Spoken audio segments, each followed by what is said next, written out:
Praise be to the wonderful name of the Lord Jesus Christ. ஆண்டவராகிய இயேசு கிறிஸ்துவின் அற்புதமான நாமத்துக்கு மகிமை உண்டாகட்டும். I greet each and every one of you that is joining in this place, as well as those that are able to tune into the broadcast in the precious name of the Lord Jesus இந்த Christ. இடத்திலே கூடி வந்திருக்கிற உங்களையும் இந்த broadcast மூலமாக இணைந்திருக்கிற ஒவ்வொருவரையும் ஆண்டவராகிய இயேசு கிறிஸ்துவின் விலையேறப்பெற்ற நாமத்தினாலே வாழ்த்துதல் தெரிவிக்கிறேன். By the abundant grace of God, we have come to the midweek part of yet another week that the Lord has graciously have added into our lives. தேவனுடைய அளவற்ற கிருபையினாலே வாரத்தின் மதிய நாளிலே இந்த அவருடைய சமூகத்திலே கூடுவரும்படியான ஒரு பாக்கியத்தை தேவன் நமக்கு கொடுத்ததுக்காக ஆண்டவருக்கு நன்றி செலுத்துகிறேன். With these few words, I would like to draw your attention to the Word of God. இந்த சில வார்த்தைகளோடு தேவனுடைய வார்த்தைக்குள்ளே உங்கள் கவனத்தை கொண்டு செல்ல நான் விரும்புகிறேன். Also, I would like to remind you from the next week we'll be having our Wednesday evening services on Wednesday evenings. அதோடு மாத்திரமல்ல அடுத்த வாரத்திலே வருகிற வாரத்திலே புதன்கிழமை ஆராதனை புதன்கிழமையே அன்று நடக்கும். The change in the arrangement is only for this week because of the wedding reception of one of our church members that was held yesterday in Chennai. நேற்றைய தினத்திலே நடந்த அந்த திருமண வரவேற்பு நிகழ்ச்சியினாலே இந்த புதன்கிழமை ஆராதனை இந்த வாரம் மாற்ற வைக்கப்பட்டது. If you have your Bibles and if you are physically able, please stand with me. உங்களுடைய கரத்திலே வேதாகமம் இருந்து உங்களால் எழுந்து நிற்க முடியுமானால் என்னுடைய வார்த்தையை கனப்படுத்தும்படி எழுந்து நிற்கும்படியாக கேட்கிறேன். By reading two different portions of scriptures. இரண்டு வித்தியாசப்பட்ட வேத பகுதிகளை வாசிக்க இருக்கிறோம். First of all, let us turn to the book of 2 Samuel, chapter number 21 and verse number 7. 2 Samuel புத்தகம் 21வது அதிகாரம் வசனம் verse number 7. 7ஆம் வசனம். Chapter number 21 and verse number 7. 2 Samuel 21 7ஆம் வசனம். And then we'll go to the book of Matthew. அதன் பின்பாக மத்தேயு எழுதின சுவிசேஷம்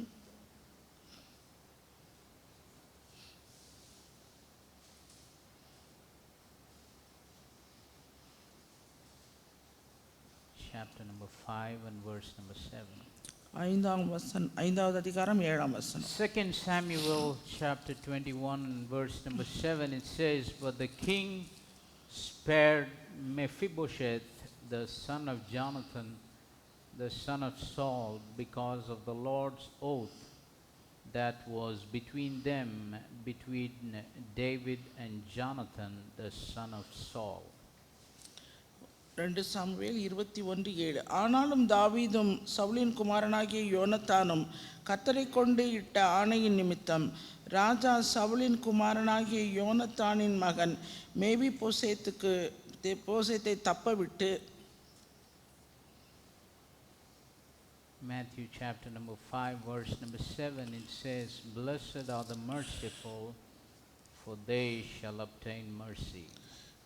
மத்தேயு 5வது அதிகாரம் 7ஆம் வசனம். இரக்கமுள்ளவர்கள் பாக்கியவான்கள், அவர்கள் இரக்கம் May பெறுவார்கள். the Lord add his blessing to the reading of his word. வாசிக்க கேட்ட இந்த வேத பகுதிகளை தேவன் தாமே ஆசீர்வதித்து Let us கொடுக்கிறார். bow our heads and close our eyes for the நாம் word of கண்களை God. மூடி தலைகளை வணங்கி ஜெபிப்போம்.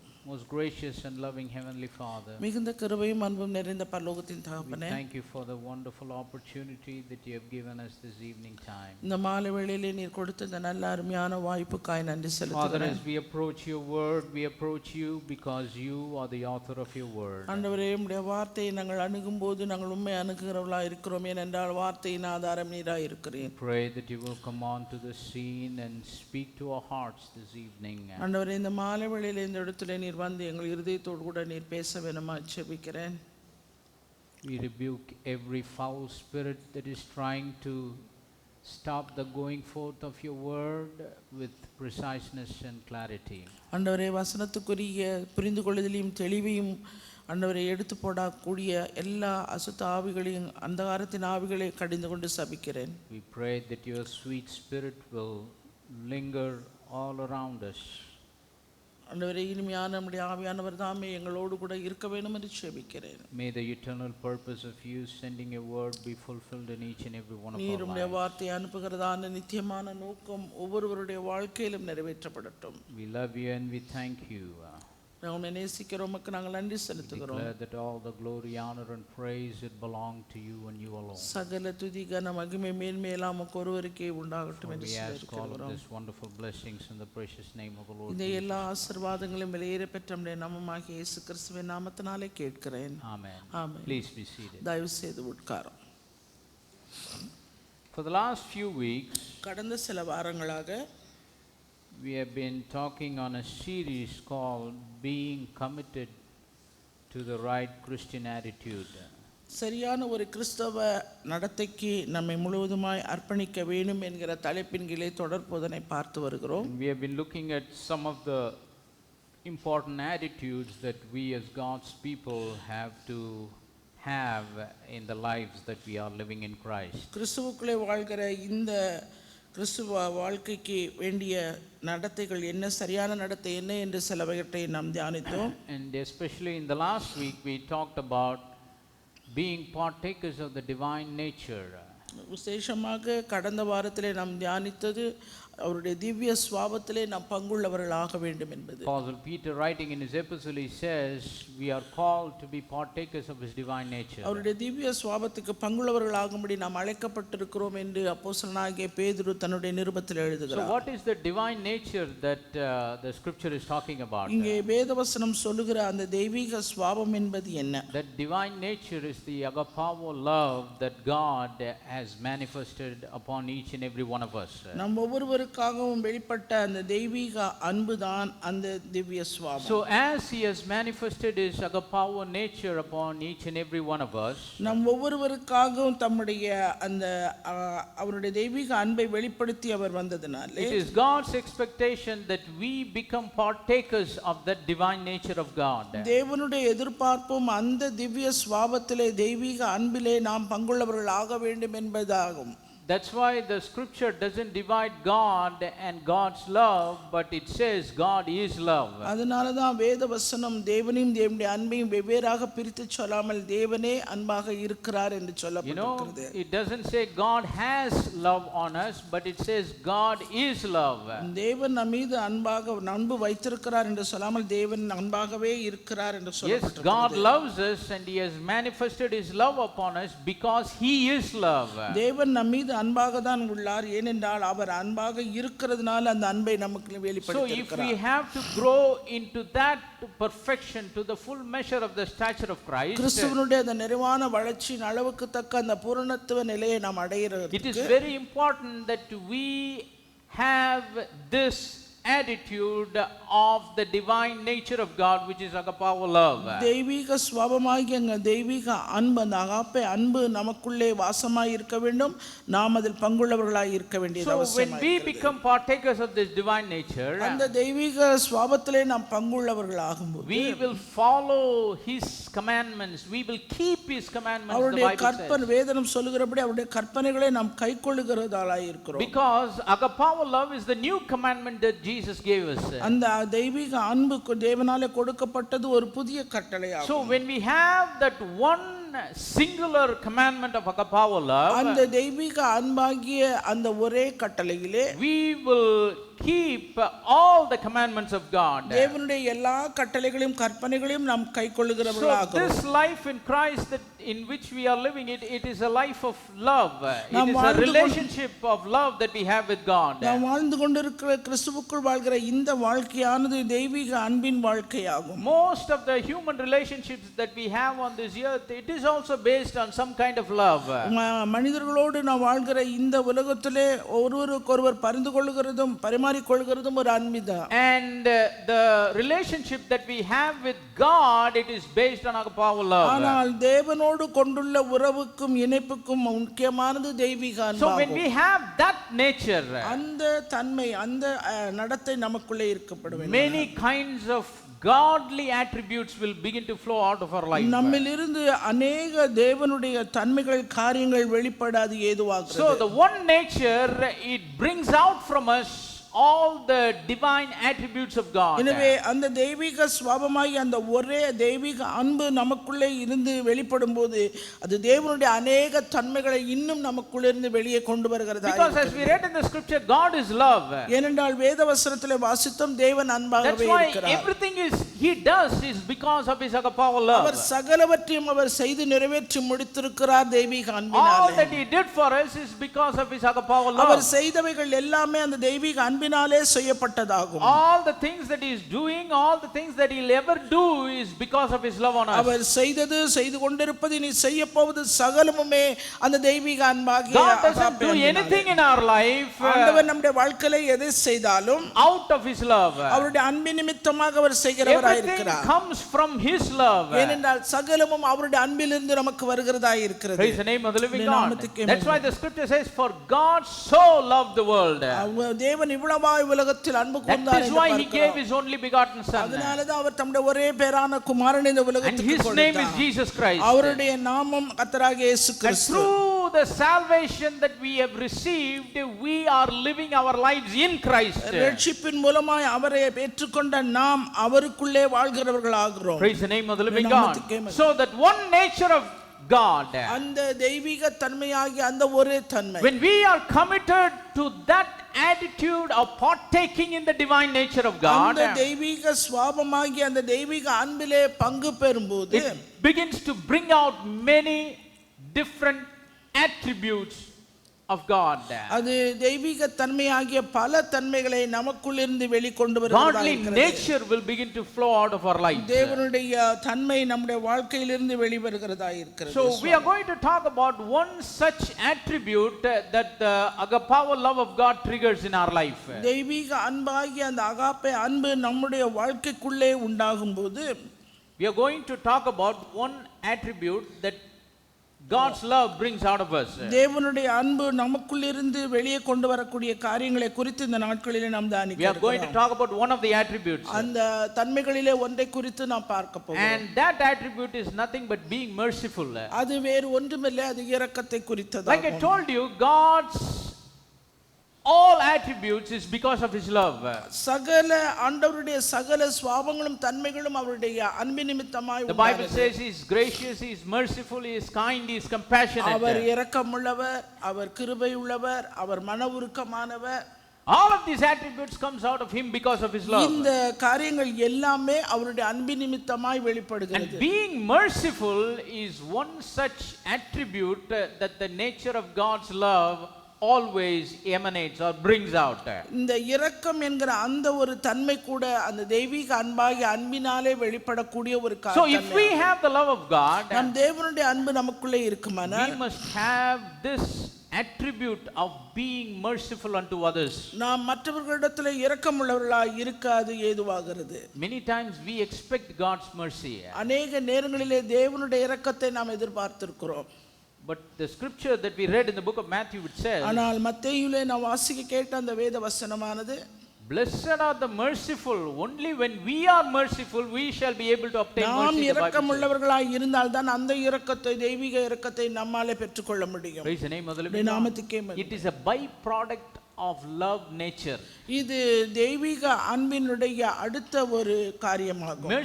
Mercy is not a individual nature, இரக்கம் என்பது ஒரு தனிப்பட்ட ஒரு தன்மை அல்ல, but it is a byproduct of the divine nature which is God's agape love. தெய்வீக அன்பாகிய அந்த அகாப்பே அன்பின் நிமித்தமாய் உண்டாகிற மற்றொரு காரியம்தான் இரக்கம். Praise the name of the living God. நாமத்துக்கே Many people try to see being merciful as some individual attribute. அநேகர் அந்த இரக்கத்தை ஒரு தனிப்பட்ட ஒரு தன்மையாக சுபாவமாக அதை கையாள No, பார்க்கிறார்கள். it is not an individual attribute. It is an attribute that is triggered in the life of a believer because of him exercising the agape love. அந்த இரக்கம் என்பது ஒரு தனிப்பட்ட நபராலே தனிப்பட்ட விதத்திலே வெளிப்படுத்தக்கூடிய ஒரு தன்மையும் அல்ல, சுபாவமும் அல்ல, அது தெய்வீக அன்பினாலே உண்டாகிற ஒரு காரியமாக That is why இருக்கிறது. being merciful is a byproduct of God's love. அதுதான் தெய்வீக அன்பினாலே உண்டாகிறது தான் இரக்கம் என்று Byproduct பார்க்கிறோம். means it is not manufactured individually, but it is it comes out of something else. அது இரக்கம் என்பது தனிப்பட்ட விதத்திலே உண்டாகிற ஒரு காரியமல்ல, அது ஏதோ ஒன்றிலிருந்து உருவாகிற ஒரு காரியம். You know, the Bible says in the beginning God created man as male and female. அங்கே வேதவசனத்திலே வாசிக்கிறோம், ஆணும் பெண்ணுமாக ஆண்டவர் சிருஷ்டித்தார் என்று So சொல்லி. God created man as male and female. எனவே மனுஷனை அவர் ஆணும் பெண்ணுமாக சிருஷ்டித்தார். You know, many times people have this debate, is God male or female? தேவன் வந்து ஆனா பெண்ணா என்று சொல்லி அநேக ஒரு டிபேட் Let me நடத்துவார்கள். tell you, by the evidence of the scripture, God is both. தேவனுடைய வாசனத்தை அதிகாரத்தை அதை ஆதாரத்தை வைத்து சொல்கிறேன், தேவன் இரு தன்மை Because the set of words male and female, it refers to the nature, it refers to the spirit அந்த ஆணும் attributes. பெண்ணும் என்கிற அந்த வார்த்தை என்பது அது தன்மையை அந்த சுபாவத்தை குறிக்கிறதா But இருக்கிறது. the set of words man and woman, it talks about the physique of every individual. ஆனால் ஆண் பெண் என்பதுங்கிற வார்த்தை ஒவ்வொருவரும் சரீரத்திலே அதை குறிப்பிடுகிற ஒரு So when காரியமா God இருக்கிறது. created man in his image and after his likeness, தேவன் மனுஷனை தமது சாயலாக தமது ரூபமாக அவர் சிருஷ்டித்த போது in him God put the male and the female attributes. அவனுக்குள்ளே ஆணும் பெண்ணுமாக இருக்கிற தன்மைகளை அவர் வைத்தார். Why? Because God has the male and the female attributes. தேவனுக்குள்ளும் அப்படிப்பட்டதான இரு தன்மைகளும் உடையவராய் அவர் That's why the இருந்தார். scripture says, அதனால் வேதவசனம் சொல்லுகிறது, as a father bears someone on his shoulder, God bears us. எப்படி தகப்பன் தன் பிள்ளையை சுமக்கிறது போல தேவன் நம்மை சுமக்கிறார் He என்று சொல்லி cares வசனம் for us like a சொல்கிறது. father. அது தகப்பனை போல அவர் நம்மை சுமந்து He செல்கிறார். is concerned on us like a father. ஒரு தகப்பனை போல நம் மீது கரிசனை உள்ளவராய் He இருக்கிறார். provides for us like a father. தகப்பனை போல தமக்குரிய தேவைகளை எல்லாம் அவர் But சந்திக்கிறவராய் at the same இருக்கிறார். time, அதே the நேரத்தில் book of Isaiah the prophet writes, ஏசாயா தீர்க்கதரிசி எழுதுகிறார், as a mother comforted the child, so do I comfort ஒரு you. தாய் தன் பிள்ளையை தேற்றுவது போல நம்முடைய தேவன் நம்மை See, தேற்றுகிறவராய் our இருக்கிறார். God does have the attribute of a male and also a எனவே female. தேவனுக்கு ஆணும் பெண்ணும் குறிய சகல ரெண்டு தன்மைகளும் So when the உண்டாயிருக்கிறது. first Adam was created in the image and in the likeness of முதலாம் God, ஆதாம் தேவனுடைய சாயலாய் ரூபமாய் சிருஷ்டிக்கப்பட்ட போது He put both the attributes in அந்த him. ஆணும் பெண்ணும் இருக்கிற அந்த இரண்டு தன்மைகளையுமே That's வைத்தவராய் how இருந்தார். man was created. அப்படியாகத்தான் மனுஷன் So in சிருஷ்டிக்கப்பட்டான். other words, we can say this man that God created in the beginning is a product of God. எனவே தேவனாலே சிருஷ்டிக்கப்பட்ட அந்த மனிதன், முதல் மனிதன் தேவனாலே He was உற்பத்தியாக்கப்பட்டவன். directly created by God. தேவனாலே நேரடியாக He is the சிருஷ்டிக்கப்பட்டவன். handiwork of God. அவன் தேவனுடைய கையின் கிரியாய் இருக்கிறான். God's power brought him and created him and brought him into existence. தேவனுடைய வல்லமையானது அவனை சிருஷ்டித்தது, உருவாக்கினது, இந்த உலகத்துக்கு கொண்டு But வந்தது. whereas when you talk about the woman, ஆனால் அந்த மனுஷியை பற்றி சொல்லும்போது, பெண்ணை she பற்றி was சொல்லும்போது, taken out of man. அவள் மனிதனிலிருந்து எடுக்கப்பட்டாள். That is why she is not a product of God, she is a byproduct of அவள் God. தேவனாலே உண்டாக்கப்பட்டவள் அல்ல, மனுஷனிலிருந்து She எடுக்கப்பட்டவள். came out of man. அவன் மனுஷனுக்குள்ளிருந்து வெளியே See, வந்தவள். God did not directly create the woman. மனுஷனியை நேரடியாக தேவன் சிருஷ்டிக்கவில்லை. God only created man. மனுஷனை மாத்திரமே அவர் But சிருஷ்டித்தார். the woman came from man. ஆனால் மனுஷியோ மனுஷனுக்குள்ளிருந்து The வந்தாள். woman was the byproduct of God's product, who is man. ஏற்கனவே தேவனாலே சிருஷ்டிக்கப்பட்ட மனிதனுக்குள்ளிருந்து கொண்டு வரப்பட்டவள் தான் மனுஷி. Same way when we talk about the love of God, அப்படியாகவே தேவனுடைய அன்பை பற்றி நாம் it is the பேசும்போது very divine nature of God. அது தேவனுடைய மிக ஒரு தெய்வீக சுபாவமாகும். It is the very core by which our God Almighty exists. நம்முடைய சர்வ வல்லமையுள்ள தேவன் வெளிப்பட்டவர், அப்படியாகவே வெளிப்பட்டார். Anything He does it because of His love. அவர் எதை ஒன்று செய்தாலும் அன்பின் நிமித்தமாகவே செய்தார். Even if He is angry with the sinners every day, as the scripture says, it's because of His love. வேதம் சொல்லுகிறபடி அவர் நாள்தோறும் பாவியின் மேல் சினம் கொள்ளுகிற தேவன் என்றால் அதுவும் அன்பின் நிமித்தமாகவே. Praise the name of the living God. நாமத்துக்கே மகிமை. But that core divine love of God, அந்த தெய்வீக சுபாவமாகிய அந்த தெய்வீக அன்பாகிய அகாப்பே அன்பு, it produces many byproducts in us. அநேக அடுத்த காரியங்களை நமக்குள்ளிருந்து அது உண்டாக்குகிறது, We have the உருவாக்குகிறது. divine nature. நமக்கு அப்படிப்பட்டதான அந்த தெய்வீக சுபாவம் இருக்குமானால் One such byproduct is being merciful unto others. நாம் அந்த மற்றவர்களிடத்தில் இரக்கமுள்ளவர்களாக இருக்க அது ஏதுவாகிறது. Praise the name of the living God. நாமத்துக்கே மகிமை. What is being merciful? இரக்கம் காண்பிப்பது என்பது என்ன? Merciful merciful is, being merciful means இரக்கம் மற்றவர்களுக்கு காண்பிப்பது. there is a thin line of difference between grace and mercy. அந்த கிருபைக்கு இரக்கத்துக்கும் கிருபைக்கும் வித்தியாசம் உண்டு. Lot of times we use these two words interchangeably, grace and mercy. நாம் கிருபை இரக்கம் என்பதை விதமாக நாம் அடுக்காக நாம் சொல்லியே பழகி இருக்கிறோம். Even when you read the translations of the scriptures, for many words that say grace, they have translated into mercy and vice versa. இப்படியாக வேதவசனத்தை அவர்கள் மொழிபெயர்க்கும் போது கூட கிருபை என்கிற இடத்தில் அவர்கள் இரக்கம் என்பதை கூட அவர்கள் மொழிபெயர்த்திருக்கிறார்கள். Praise the name of the living God. There is a thin line of difference. We need to know that. அதுல ஒரு எளிய ஒரு மாற்றம் தான் இருக்கிறது. What is grace? கிருபை என்றால் grace is an unmerited favor. தேவனாலே நமக்கு கொடுக்கப்பட்ட ஒரு பெரிதான அளவில்லாத ஒரு தயை இது. In other words, ஒரு வார்த்தையில சொல்ல வேண்டுமென்றால் giving something to someone who doesn't deserve it. தகுதியில்லாத ஒருவனுக்கு அளிக்கப்படுகிறது தான் கிருபை. Praise the name of the living God. நாமத்துக்கே மகிமை. Sometimes when people ask strangers, when they come to us and ask for alms, சில நேரங்களிலே அந்நியர்கள் வந்து நம்மிடத்துல உதவி கேட்டும்போது mostly we look for changes. அநேக நேரத்துல நம்ம சில்லறை தான் எதிர்பார்ப்போம். We will look for coins. நாணயங்களை பார்ப்போம். We'll never look for notes mostly. அதிகபட்சமாக நம்ம வந்து பணத்தை எதிர்பார்க்கறதுல coins. But if someone takes a big currency note and gives it to a stranger, ஒரு அந்நியனுக்கு முன்பின் அறியாதவனுக்கு ஒரு பெரிய அதிக மதிப்புள்ள ஒரு ரூபாய் நோட்டை எடுத்து கொடுத்தவனா, what does that mean? அப்படினா அர்த்தம் என்ன? It's trying to be merciful to him. அவன் மீது இரக்கம் உள்ளவனாக, இரக்க சுபாவம் உள்ளவனால நமக்கு கொடுக்கிறோம். Praise the name of the living God. He doesn't deserve it. அவன் அதற்கு தகுதி உள்ளவன் அல்ல. At least according to, the people's eyes. அந்த பார்க்கிற அந்த கண்களுக்கு முன்பாக, ஜனங்களுடைய பார்வைக்கு முன்பாக. But still we do. நாம் செய்து கொண்டுதான் இருக்கிறோம். What in us is making us do it? நம்மை அவிதமாய் எது அப்படி செய்ய வைக்கிறது? It's the attribute of mercy. I mean grace. கிருபை என்கிற அந்த ஒரு காரியம் தான் நம்மை செய்ய வைக்கிறது. Giving something to someone who is not worthy, but who is not deserving. தகுதியில்லாத ஒருவனுக்கு ஒரு காரியத்தை நம்ம கொடுக்கும்படியாய் செய்ய வைப்பது கிருபை. But what is being merciful? ஆனால் இரக்கம் என்பது என்ன? Merciful means இரக்கம் என்பது stopping something to get to someone who deserves it. அதை பெற்றுக்கொள்ள தகுதி உள்ளவனுக்கு போய் சேர வேண்டிய ஒன்றை என்ன பண்றது? தடுத்து நிறுத்துறது. Let me give you an example. ஒரு உதாரணத்தை சொல்லுகிறேன். The example will help you to understand what it really means. நான் சொல்லுகிற அந்த உதாரணம் உண்மையாகவே உங்களுக்கு புரிந்து கொள்ள அது ஏதுவாகும். Let's say for example, உதாரணத்துக்கு someone commits a capital crime. ஏதோ ஒரு தலையாய குற்றத்தை ஒருவன் செய்து விட்டான். Like a murder or an adultery or something like that. கொலையோ விபச்சாரமோ ஏதோ ஒன்று. So what does he deserve?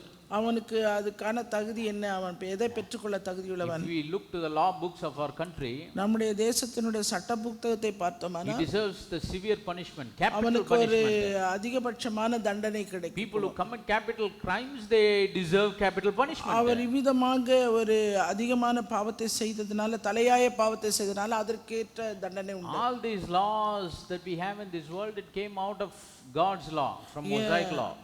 இந்த பூமியில் இருக்கிற இந்த சட்ட புத்தகங்களில் எழுதப்பட்டிருக்கிற சட்டங்கள் சகலமுமே தேவனுடைய வார்த்தையிலிருந்து, மோசேயுடைய பிரமாணத்திலிருந்து, கட்டளையிலிருந்து வெளிவந்தவை. Most of the Indian law, it came out of the British pattern.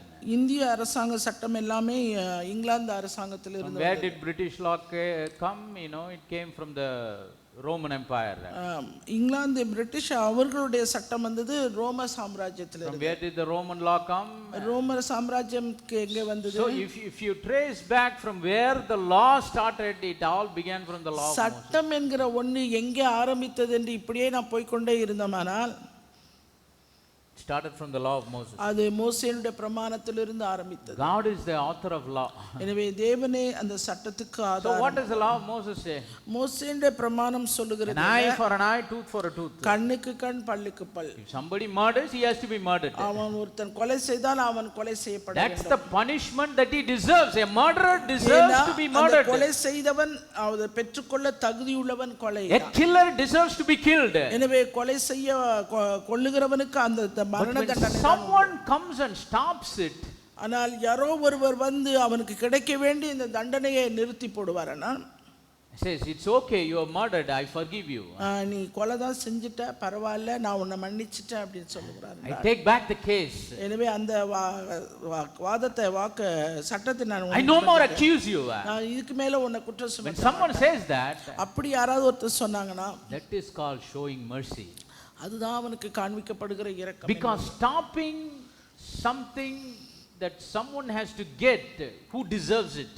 தகுதியுள்ள பெற்றுக்கொள்ள தகுதியுள்ள ஒருவனுக்கு அதை அவன் பெறாமல் தடை செய்து நிறுத்துவது தான் இரக்கம். So that's the difference between grace and mercy. இதுதான் கிருபைக்கும் இரக்கத்துக்கும் உள்ள ஒரு வித்தியாசம். Grace means giving something to someone who doesn't deserve it. ஒருவன் தகுதியில்லாத ஒருவனுக்கு அளிக்கப்படுகிற காரியம் தான் கிருபை. Mercy is stopping something from getting into someone who deserves it. இரக்கம் என்பது அவன் பெற்றுக்கொள்ள தகுதியுடையவனாய் இருந்தும் அதை பெற்றுக்கொள்ளாதபடி தடை செய்து அவனுக்கு காண்பிப்பது தான் இரக்கம். So the law of Moses said, எனவே மோசேயினுடைய பிரமாணம் சொல்லுகிறபடி if we commit sin, we have to receive the punishment. பாவம் செய்தால் நாம் அதற்கேற்ற தண்டனை அடைய வேண்டும். We have to receive judgment. நாம் நியாய தீர்ப்பை அடைய வேண்டும். We have to experience the punishment for the crime that we have done. நாம் செய்த குற்றத்துக்கு ஏற்ற தண்டனையை நாம் அடைய வேண்டும். But what did Jesus do? ஆனால் இயேசு செய்தது He என்ன? came and cancelled it.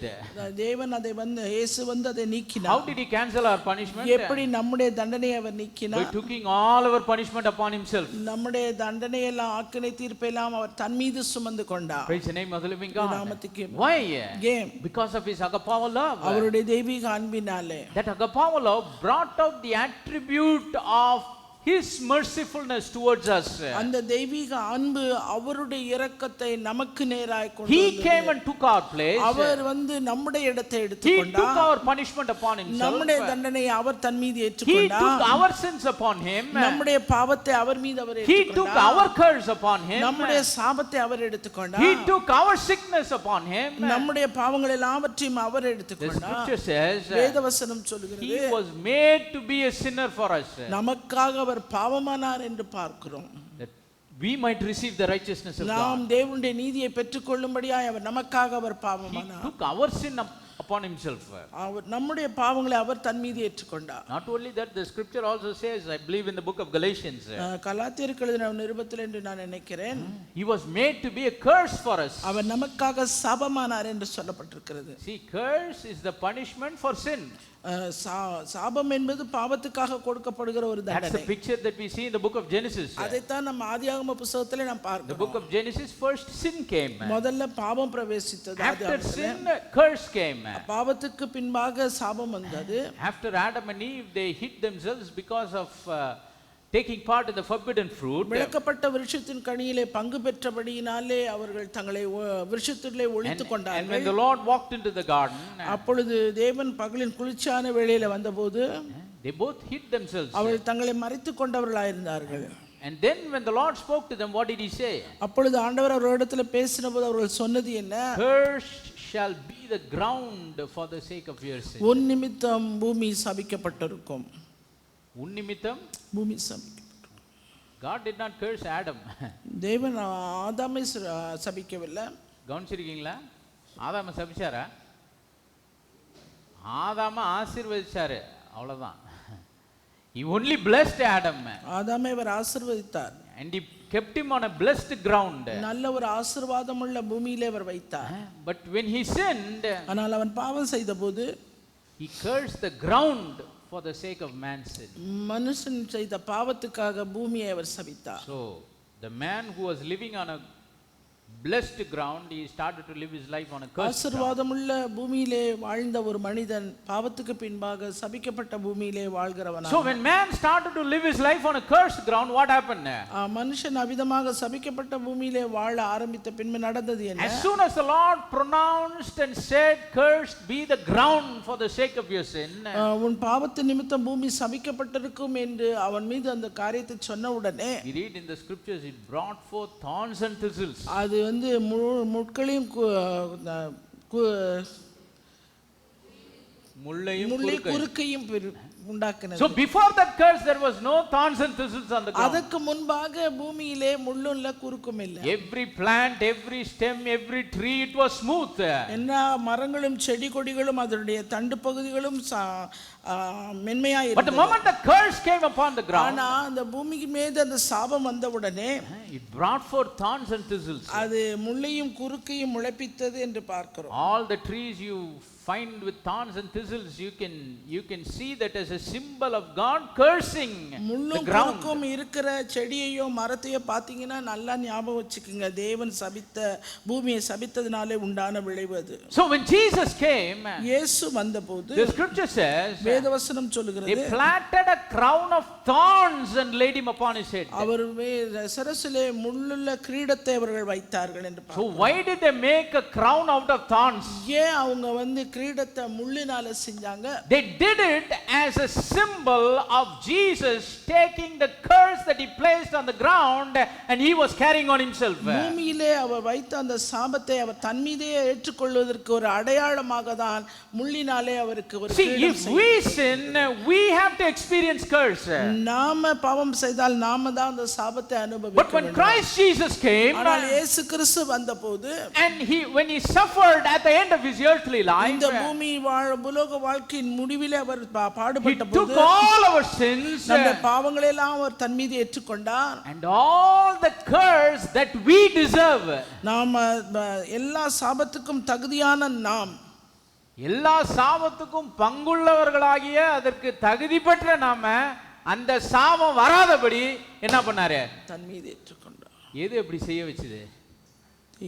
being merciful. இரக்கமுள்ளது. The attribute of God's mercy.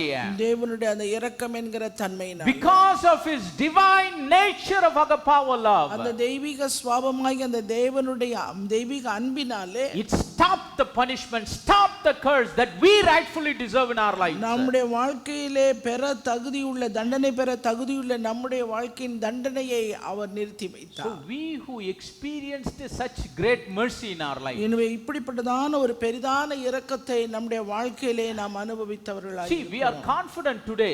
இந்த நாளிலே ரொம்ப நம்பிக்கையோடு Even if we close our eyes, we are confident where we'll be heading to.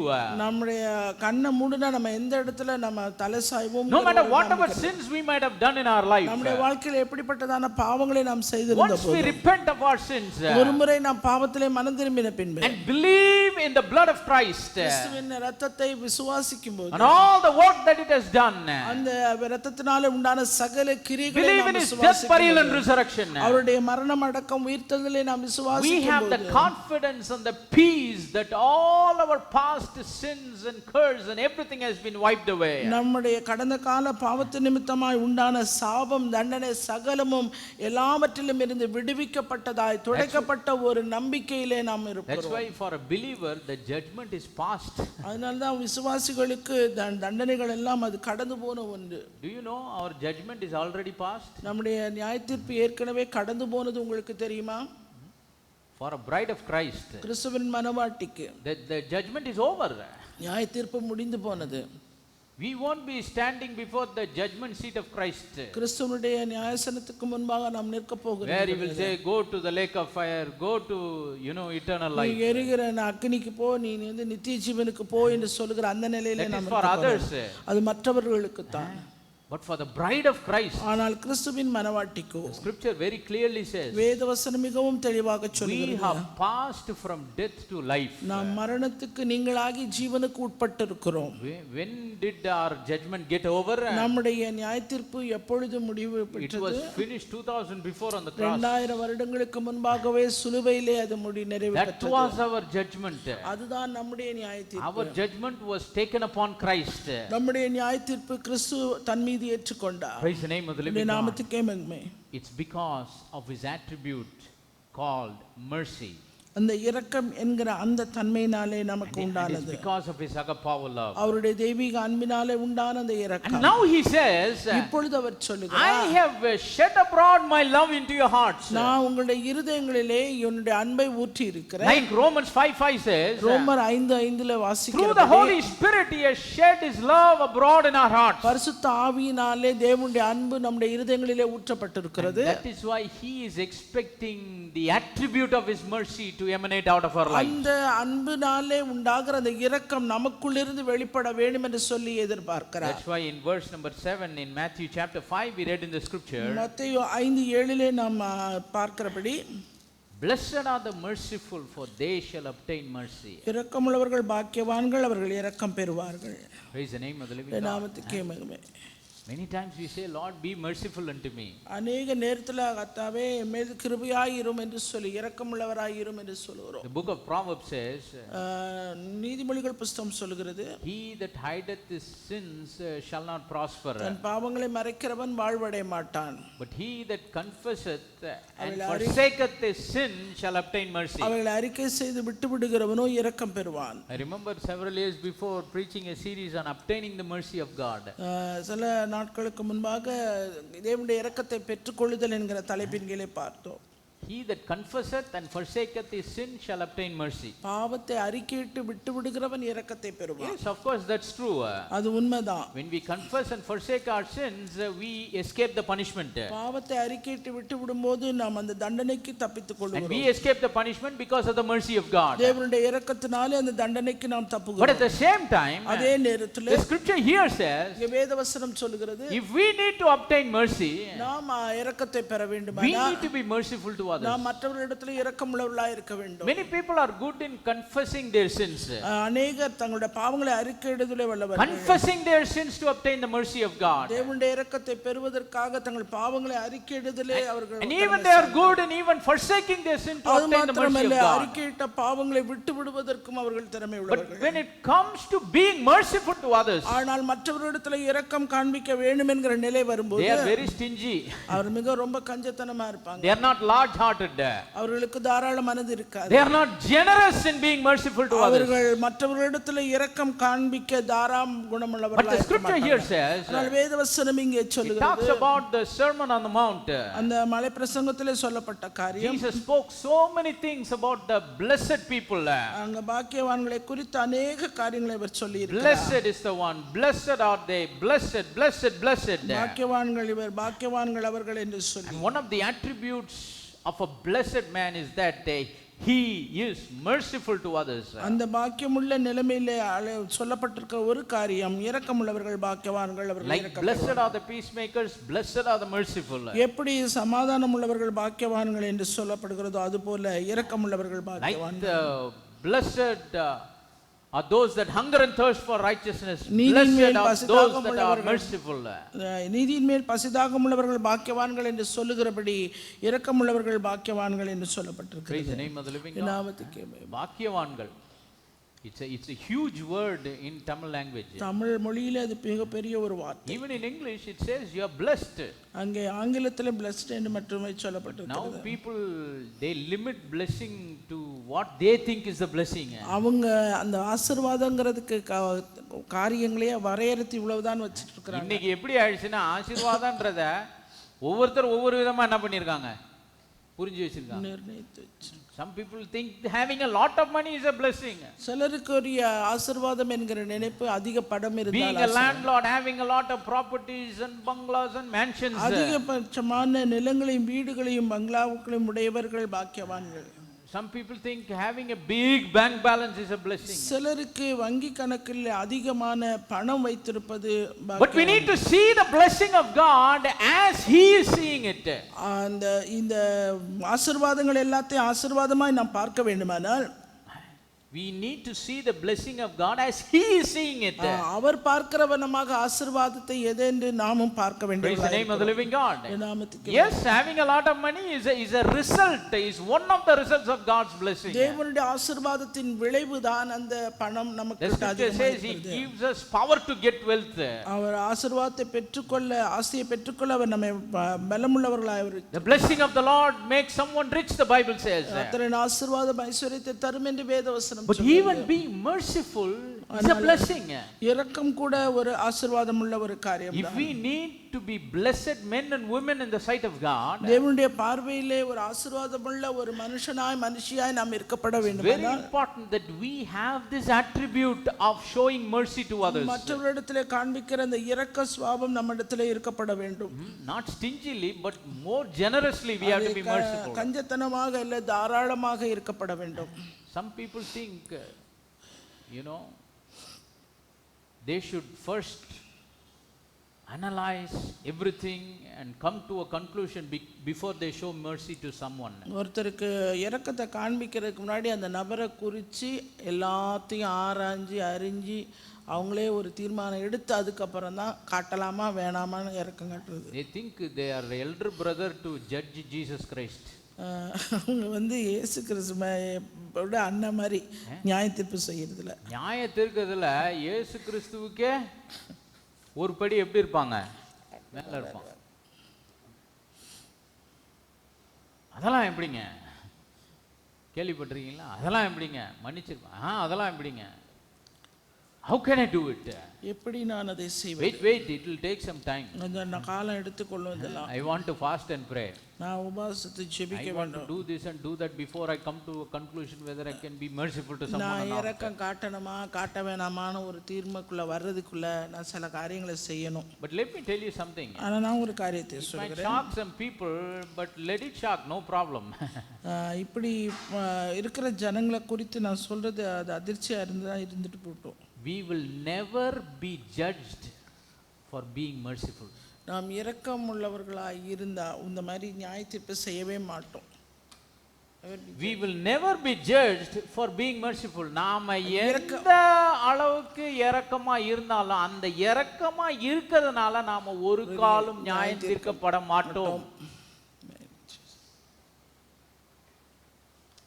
Even if we are deceived and show mercy to someone to whom we should not be merciful, இரக்கம் இல்லாம காட்டக்கூட தகுதி இல்லாத ஒருவனுக்கு நம்ம இரக்கம் காண்பித்து வஞ்சிக்கப்பட்டாலும் God will not judge us for that. ஆண்டவர் அதுக்காக நியாய தீர்ப்பு செய்ய மாட்டார். சிலர் என்ன பண்ணுவான்னா ரொம்ப இரக்க சுபாவமா இருந்தா நம்மள பேமாலின்ட்டு போயிடுவான். பேமாலிங்க லூசுன்றுவான். நம்ம ஊர்ல எல்லாம் அந்த வேர்டு தான் ஃபேமஸ். இவன் பாருங்க எல்லாருக்கும் போய் என்ன பண்ணிருக்கான், பெரிய இவரு வள்ளல் மாதிரி இது பண்றான். அவன் எவ்வளவு பெரிய மோசமானவன் தெரியுமா? அவன் பேர்ல ஒரு கேஸை கொடுத்து 4 பேரை வச்சு முட்டி தட்டினாதான் இவன் கொடுக்குற பனிஷ்மெண்ட்ல, இவன் கேஸ் கொடுக்குற பனிஷ்மெண்ட்ல அவன் தப்ப நிறுத்திடுவானா. So there are people who analyze things like this. இப்படிதான் ஜனங்க ஒருவரை குறித்து காரியங்களை அவர்கள் ஆராய்கிறது. But can you find one place where a person was judged இப்படி ஆராய்ந்து because of being merciful? இப்படி இரக்கம் காண்பித்தனால எவராவது நியாயம் தீர்க்கப்பட்டு வேதத்தில் ஏதாவது ஒரு சம்பவம் because of someone doing something to their self? ஒருவர் ஒரு காரியத்தை தங்களுக்காக அவர்கள் ஒரு காரியத்தை someone does something to me and if I show mercy, God will not judge me for that. அப்படி நான் ஒருவருக்காக இரக்கம் செய்யும்போது அதை குறித்து தேவன் எனக்கு நியாய தீர்ப்பு செய்ய மாட்டார். Praise the name of the living God. So we will never be judged for being merciful to others. மற்றவர்களுக்கு இவ்விதமாய் இரக்கம் காண்பித்தனால நாம் ஒரு காலம் நியாய தீர்ப்பு. Let us look at a parable in Matthew chapter number 18. மத்தேயு 18வது அதிகாரத்தில் இருக்கிற ஓமையை நாம் பார்க்கலாம். It's one of the parables of the kingdom of God. அது தேவனுடைய ராஜ்யத்தை குறித்த ஒரு ஓமானம். In Matthew chapter number 18 beginning from verse number 23, the scripture says, மத்தேயு 18:23 ஆரம்பத்திலிருந்து சொல்லுகிறது, Therefore is the kingdom of heaven likened unto a certain king which would take account of his servants. எப்படியெனில் பரலோக ராஜ்யம் தன் ஊழியக்காரரிடத்தில் கணக்கு பார்க்க வேண்டும் என்கிற ஒரு ராஜாவுக்கு ஒப்பாய் இருக்கிறது. See, parables of the kingdom are very important. ராஜ்யத்தை குறித்த உவமானம் மிகவும் முக்கியமானது. That's how the kingdom of God functions. அப்படிதான் தேவனுடைய ராஜ்யம் செயல்படுகிறது. Not only the kingdom that will come, but the kingdom of God on this earth now. அந்த வரப்போகிற தேவனுடைய ராஜ்யம் மாத்திரமல்ல, இப்பொழுது இருக்கிற தேவனுடைய ராஜ்யம், the kingdom of God that is within us, நம்மோடு கூட இருக்கிற தேவனுடைய ராஜ்யம், the kingdom of God in which we are part of, நாம் தேவனுடைய பங்காய் இருக்கிற அந்த தேவனுடைய ராஜ்யம் functions now in this earth the same way the scriptures talk about. இந்த பூமியிலே ஏங்கிக் கொண்டிருக்கிற அந்த தேவனுடைய ராஜ்யம் தேவனுடைய வார்த்தை சொல்லுகிறது. So here the scripture says the kingdom of heaven is likened unto a certain king which would take account of his servants. பரலோக ராஜ்யம் தன் ஊழியக்காரரிடத்தில் கணக்கு பார்க்க வேண்டும் என்கிற ஒரு ராஜாவுக்கு ஒப்பாய் இருக்கிறது. So how did the king take account of his servants? எப்படி தன்னுடைய ஊழியக்காரரிடத்தில் அவர் கணக்கு பார்க்க தொடங்கினார்? Verse number 24 says, 24ஆம் and when he had begun to reckon, one was brought unto him which owed him 10,000 talents. அவன் கணக்கு பார்க்க தொடங்கின போது 10,000 தாலந்து கடன்பட்டவன் ஒருவனை அவனுக்கு முன்பாக கொண்டு வந்தார்கள். Praise the name of the living God. நாமத்துக்கே மகிமை. He found out someone that owed the king 10,000 talents. அங்கே கண்டுபிடிக்கப்பட்டு கொண்டு வரப்பட்டவன் 10,000 தாலந்து கடன்பட்டவன். When you look at the amount, you can see that it is not something little that he owed. He was owing a great amount. அந்த பணத்தினுடைய அளவை பார்க்கும்போது அதிக அளவு மதிப்பாய் இருக்கிறது. So what did the king do? ராஜா என்ன பண்ணாரு? Verse number 25 says, 25ஆம், but for as much as he had not to pay, his lord commanded him to be sold, and his wife and children and all that he had, and payment to be made. கடனை தீர்க்க அவனுக்கு நிர்வாகம் இல்லாதபடியால் அவனுடைய ஆண்டவன் அவனையும் அவன் பெண்ஜாதி பிள்ளைகளையும் அவனுக்கு உண்டான எல்லாவற்றையும் விற்று கடனை தீர்க்கும்படி கட்டளையிட்டார். So he was owing to the king to the level that he doesn't have the capacity to repay. அவன் பெற்ற கடனை திரும்ப செலுத்த முடியாத ஒரு நிலையில அவன் இருக்கிறான், அந்த கடன் பெற்றவன். அது பார்த்தாலே எப்படி தெரியுது? வருதாமா? நம்ம ஊர்லலாம் ஃப்ளைட் ஏறி போயிடுவாங்க, கோர்ட்டு சொல்லிட போகுதுன்னு. அப்படி நிறைய பார்த்துருக்கோம்ல. ஏன்னா அதை என்ன பண்ண முடியாது, திரும்பி என்னதான் கணக்கு போட்டு கால்குலேட்டரில் போட்டு கணக்கு பண்ணி நீ இவ்வளோ கட்டு அப்படின்னாலும் அவங்க கிட்ட they don't have the capacity. அவங்களுக்கு கொடுக்க நிர்வாக திறமை இல்லை. They may have the capacity but they don't want to lose everything. அவங்களுக்கு கொடுக்க எதுவும் இல்லை, ஆனாலும் எதையும் இழக்க அவங்க. But here in this parable, ஆனா இந்த ஓமையிலே this servant he owed to the king to a point that he is not worthy, he doesn't have to repay. அந்த ராஜாவுக்கு அவன் பெற்ற அந்த 16 தாலந்து கடனை திருப்பி கொடுக்க அவனுக்கு நிர்வாகம் இல்லை. That is why the king said, go sell him, his wife, his children and all that he has, so that the payment can be made. ஊழியக்காரனை பார்த்து சொன்னார், நீ போய் உன் பொண்டாட்டி பிள்ளை எல்லாம் வித்துட்டு உனக்கு உண்டான எல்லாத்தையும் வித்து கொண்டு வந்து என் கடன் அடைன்றாரு. Like in our country sometimes people do. சில நேரத்துல நம்முடைய தேசத்துல ஜனங்கள் அப்படி செய்வார்கள். They might owe so many thousands of crores. அவர்கள் அநேக கோடிக்கணக்கிலே பணத்தை பெற்றுக்கொள்கிறது. They may owe thousands of crores. அநேக கோடிக்கணக்கான பணம் அவர்கள் செலுத்த வேண்டிய நிலையில் இருப்பாங்க. But the banks will go and seize their property here and there and try to sell it. கடனை பெற்றுக்கொண்டவர்களை போய் இந்த நிர்வாகம் பேங்க் எல்லாம் போய் பார்க்குது அவங்க கிட்ட என்ன இருக்கு ஏது இருக்கு. And they seize the property and they try to auction it. அவர்களுடைய ஆஸ்தி எல்லாத்தையும் எடுத்து வந்து கொண்டு வந்து அதை வந்து ஏலத்துல விடுறதுக்கு முயற்சி பண்ணுவாங்க. அந்த ஏலத்தை வாங்குறதுக்கு கூட யாரும் என்ன பண்ண மாட்டாங்க. அப்படிலாம் நடந்திருக்கு. இங்க எப்படி இருக்குன்னா இவருக்கு ஒண்ணுமே கிடையாது. அதனால என்ன சொல்றாரு ராஜா, go sell him, go sell his wife, his family, his children and all that he has, so that the payment can be made. பெண்ஜாதி பிள்ளைகளையும் அவனுக்கு உண்டான எல்லாவற்றையும் விற்று நீ கடனை தீர்த்து விடு. அது வித்தாலும் இது ஃபுல்லா அடையாது, ஏதோ ஒண்ணு என்ன பண்ணட்டும் வரட்டும், we can at least close the account. கணக்கையாவது மூடலாம். We can remove his name from the account books. அந்த கணக்கு புஸ்தகத்தில் இருந்து அவனுடைய பெயரை நீக்கலாம். So that's the judgment of the king. அதுதான் ராஜாவுடைய நியாய தீர்ப்பு. But verse number 26 says, 26 வசனம் when சொல்லுகிறது, the servant heard this verdict from the king, ராஜாவினிடத்திலிருந்து பிறப்பிக்கப்பட்ட இந்த உத்தரவை அவன் கேட்டவுடனே, the servant therefore fell down and worshipped him, saying, Lord, have patience with me, I will pay thee all. அப்பொழுது அந்த ஊழியக்காரன் தாழ விழுந்து வணங்கி, ஆண்டவனே என்னிடத்தில் பொறுமையாயிரும், எல்லாவற்றையும் உமக்கு கொடுத்து தீர்க்கிறேன் என்றான். So he was pleading, don't sell me my wife, my children and all that I have. என் பொண்டாட்டி என் பிள்ளைய எனக்கு உண்டான எல்லாத்தையும் வித்துறாதீங்க, அதனால என் மேல பொறுமையா Let me live my life. நான் என் வாழ்க்கை வாழட்டும். Let me have what I have. நான் கொண்டு இருக்கிறதெல்லாம் என்னோட Show me இருக்கட்டும். some patience. எனவே என்னிடத்துல கொஞ்சம் பொறுமை And காண்பீங்க, I will pay you all. நான் உங்களுக்கு எல்லாவற்றையும் கொடுத்து தீர்க்கிறேன். If he would have been a good, generous payer, faithful payer, இவன் ஒரு நல்ல உண்மையுள்ள தாராளமா கொடுக்கக்கூடிய ஒரு மனசுள்ளவனாய் இருப்பானா, the debt wouldn't have gone to 10,000 talents. அந்த கடனானது 10,000 என்னப்பா போட்டிருக்கு? 10,000 மீன்ஸ் 24 பாருங்க, verse number 20. அதான் 10,000 means 10,000. 10,000 talents 10,000 doesn't mean he went and took 10,000 talents. அவன் போய் அந்த 10,000 தாலந்துகளை Maybe எடுத்துக்கொள்ளல. may would have taken 5,000 or 1,000. ஒரு 5,000 1000 அப்படி But he எடுத்திருக்கலாம். was not faithful in paying back. ஆனா அந்த கொடுக்கறதுல திரும்ப அவன் உண்மை இல்லாததுனால, That's why people say this interest, it gives birth. அந்த வட்டியானது அப்படியே குட்டி போட்டு கொண்டு இருக்கு. வட்டி என்ன பண்ணுமா? குட்டி போடும். So he is saying, patience with me, I will pay you everything. ராஜாவை பார்த்து சொல்றான், என்னிடத்துல பொறுமை காண்பீங்க, நான் எல்லாவற்றையும் உமக்கு கொடுத்து. Verse 27 says, then the Lord of that servant was moved with compassion and loosed him and forgave him the debt. அந்த ஊழியக்காரனுடைய ஆண்டவன் மனதிறங்கி அவனை விடுதலை பண்ணி கடனையும் அவனுக்கு மன்னித்து விட்டான். See, he closed the account without him giving anything. அவன் எதுவுமே கொடுக்காமலே அவனுடைய கணக்கே வழக்கு முடிச்சிட்டாரு. His merciful nature began to come out of him because he was pleading and begging.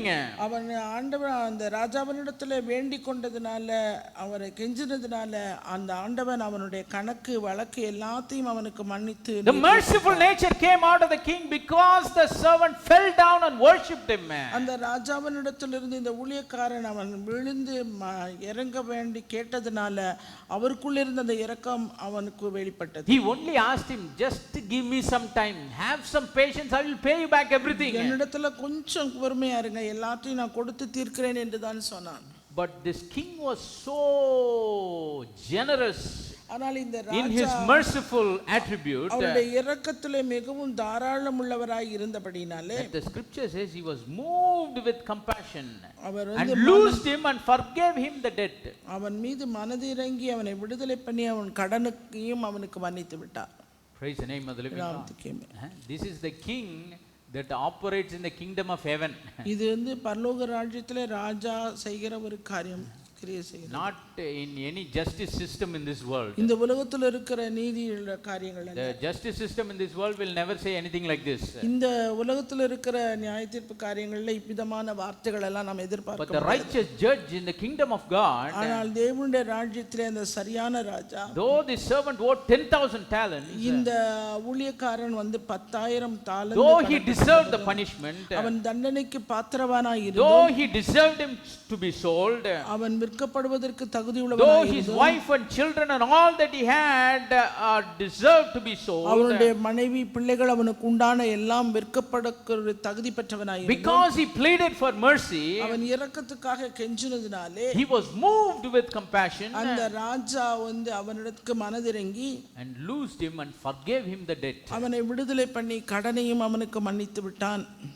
Praise the name of the living God. நாமத்துக்கே மகிமை. That's how the kingdom of God operates. அப்படிதான் தேவனுடைய ராஜ்யம் கிரியை See, செய்கிறதா we இருக்கிறது. all, because of his agape love, நாம் எல்லாரும் அந்த தேவனுடைய தெய்வீக அன்பினாலே we were the recipients of his mercy too. அவருடைய கிருபை இரக்கத்தையும் நம்ம என்ன பண்ணிருக்கோம்? பெற்றுக்கொண்டிருக்கிறோம். we are the recipients of his mercy too. அவருடைய இரக்கத்தை பெற்றுக்கொண்டவர்களாய் We have experienced his mercy. அவருடைய இரக்கத்தை நாம் We அனுபவித்திருக்கிறோம். have tasted his goodness and mercy. அவருடைய நன்மையும் அவருடைய இரக்கத்தையும் நாம் ருசி பார்த்திருக்கிறோம்.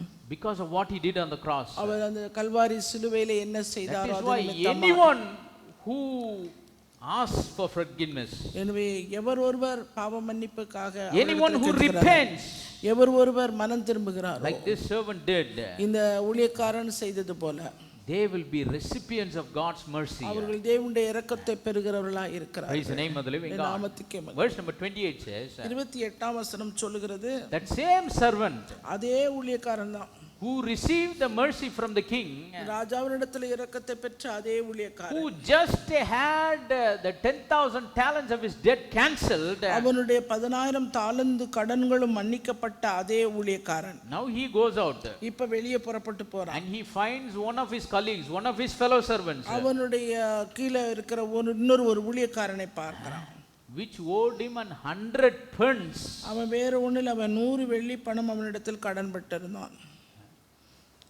இவருக்கு மன்னிக்கப்பட்டது 10,000 ரூபாய், இவர் யாருக்கோ கடன் கொடுத்துருக்காராம். அது 100 ரூபாய் கூட மதிப்பு இல்லை. That's what verse number 28 says. அதைத்தான் 28ஆம் வசனம் The சொல்கிறது. person to whom 10,000 talents was forgiven and cancelled, 10,000 தாலந்து கடன் அவனுக்கு மன்னிக்கப்பட்டு நீக்கப்பட்டான். now he goes out and he finds one of his colleagues who owed him 100 pence. புறப்பட்டு வெளியே போகையில் தனக்கு அடுத்த அந்த ஊழியக்காரன் வேலைக்காரனுக்கு 100 வெள்ளி பணம் கடன் பட்டிருக்கிறவன். To him he laid his hands on him and took him by the throat, saying, pay me that thou owest. அவனை கண்டு அவனை பிடித்து தொண்டையை நெரித்து நீ பட்ட கடனை எனக்கு கொடுத்து தீர்க்க வேண்டும் என்றார். உடனே நம்மளா இருந்தா என்ன சொல்லுவோம்? இவனுக்கு இரக்கமே நம்ம காட்டியிருக்க கூடாது, இவ்வளோ மோசமானவனுக்கு இறக்கம் காட்டக்கூடாதான். நம்ம படிக்கிறது என்னது? பரலோக ராஜ்யத்தில் நடக்கிற மேட்ரு. அதனால தான் நான் சொன்னேன், நம்ம ஒருத்தருக்கு இறக்கப்படுறதுனால தேவன் நம்ம ஒரு காலம் நியாயந்திருக்க போறதே கிடையாது அல்ல. அப்பனா அவர் தப்பு செஞ்சாரா? Did the king in the kingdom of heaven commit a mistake? இந்த ராஜ்யத்தினுடைய ராஜா தவறு செய்தாராம். Can he judge himself? அவர் அவிதமாய் தன்னை நியாயப்படுத்தி கொண்டு தன்னையே நியாயம் தீர்த்துக்கலாமா? ஆண்டவர், ஐயோ நான் தப்பு பண்ணிட்டேன், தப்பானவனுக்கு என்ன பண்ணிட்டேன்? இரக்கம் காண். ஐயோ இரக்கம் பண்றதே தப்பானவனுக்கு தான். Being merciful to someone is not a good person, he is a bad person only. நல்லவருக்கு அவர் இரக்கம் காண்பிக்கல. ஏங்க நல்லவனுக்கு இறங்கினா அது இறக்கமே கிடையாதுங்க. எத்தனை பேருக்கு வழங்குது? If you try to be merciful to a good person, that is not a mercy at all. நீங்க ஒரு நல்லவனுக்கு இரக்கம் காண்பிக்க முயற்சித்தால் அது இரக்கம் அல்ல. That is called showing some kindness back. அது ஏதோ ஒரு தயை அவனுக்கு நல்லவனுக்கு நல்லது செய்யற மாதிரி ஆயி போய்டும். Only for a bad person we can be merciful. கெட்டவர்களுக்கு தான் அந்த இரக்கம். That is what we understand from this parable. அது இந்த மொபைலிலிருந்து நாம் கற்றுக்கொள்கிறது அதுதான். So the king found one of his employees owing 10,000 talents and forgave him because he cried and begged for his mercy. தன்னுடைய ராஜ்யத்திலே 10,000 தாலந்து கடன்பட்ட ஊழியக்காரனை அவன் இரக்கம் கேட்டு கெஞ்சினதுனால அவனுக்கு இரக்கம் காண்பித்தார் ராஜா. Suddenly something came into him because the burden of the debt was lifted off from his shoulders. அவனுடைய திடீரென்று அவனுக்குள்ளே உண்டான ஒரு பெரும் விடுதலை என்னன்னா, அவன் மீது இருந்த அந்த கடன் பாரம் அவனை விட்டு நீங்கி போனது. கடன் பாரம் போன உடனே அவருக்கு என்ன ஆயிடுச்சு? அது வரைக்கும் இப்படி நடந்தவன் இப்படி நடந்திருப்பான்னு நினைக்கிறேன். அப்படியே போறப்ப எங்கேயோ பார்த்துருக்கான், டேய் நீ எனக்கு என்ன கொடுக்கணும்? 100 ரூபா கொடுக்கணுமே. He did not ask him, he laid his hands on him, took him by his throat, saying, pay me what thou owest. அவன் வாய் திறந்து கேட்கறதுக்கு முன்னாடி முதல்ல அவன் மேல கை போட்டு அவன் தொண்டையை நெரிச்சு நீ பட்ட கடனை எனக்கு கொடுத்து தீர்க்க வேண்டும். And his fellow servant fell down at his feet and besought him, saying, have patience with me and I will pay thee all. அவனுடைய உடன் வேலைக்காரன் அவன் காலிலே விழுந்து என்னிடத்தில் பொறுமையாயிரும், எல்லாவற்றையும் உமக்கு கொடுத்து தீர்க்கிறேன் என்று அவனை வேண்டிக் கொண்டான். What this person did to the king, the same thing his fellow servant, his colleague is doing to him. இந்த ஊழியக்காரன் ராஜாவினிடத்திலே என்ன காரியத்தை சொல்லி கெஞ்சி கேட்டானோ அதே காரியத்தை தான் அவனுடைய ஊழியக்காரன் அவனிடத்தில் கேட்கிறான். But this person, ஆனா அந்த வேலைக்காரன் instead of showing the mercy that he received from the king once, எப்படி ராஜாவினிடத்திலிருந்து இரக்கத்தை பெற்ற அந்த ஊழியக்காரன் அவன் இரக்கம் காண்பியாமல், verse number 30 says, and he would not but went and cast him into prison till he should pay the debt. அவனோ சம்மதியாமல் போய் அவன் பட்ட கடனை கொடுத்து தீர்க்குமளவும் அவனை காவலில் போடுவித்தான். இவன் இரக்கம் பெற்றுட்டாங்க, ஆனா இவனுக்கு இரக்கம் அடுத்தவனுக்கு செய்யறதுக்கு என்னவா இருக்கு? கஷ்டம். அது கஷ்டம்னு கூட சொல்ல முடியாது, திமிருன்னே சொல்லலாம். The scripture here says he cast him into prison till he should pay the debt. அவன் கடனை கொடுத்து தீர்க்குமளவும் அவனை காவலில் போடுவித்தான்.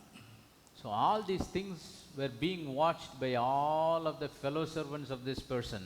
இது எல்லாத்தையும் நடக்கிற இந்த எல்லாத்தையும் அவன் இன்னொரு ஒரு வேலைக்காரன் பார்த்துட்டே இருந்தான். Verse number 31 says, so when his fellow servants saw what was done, they were very sorry and came and told unto their Lord all that was done. நடந்ததை அவனுடைய உடன் வேலைக்காரர் கண்டு மிகவும் துக்கப்பட்டு ஆண்டவனிடத்தில் வந்து நடந்ததை எல்லாம் அறிவித்தார்கள். All of his colleagues, they went to the king and they said, sir, you forgave 10,000 talents for him. ராஜாவே, நீர் அவனுக்கு 10,000 தாலந்து கடனை மன்னித்தீங்க. When he begged for mercy and asked for time to repay, you forgave everything. அவன் இரக்கத்துக்காக கெஞ்சி அவன் கொடுப்பதற்கு நேரம் கேட்டபோது கூட நீங்க அதுக்கு சம்மதியாமல் எல்லாவற்றையும் மன்னித்தீங்க. What he is doing to someone that owed him 100 pence.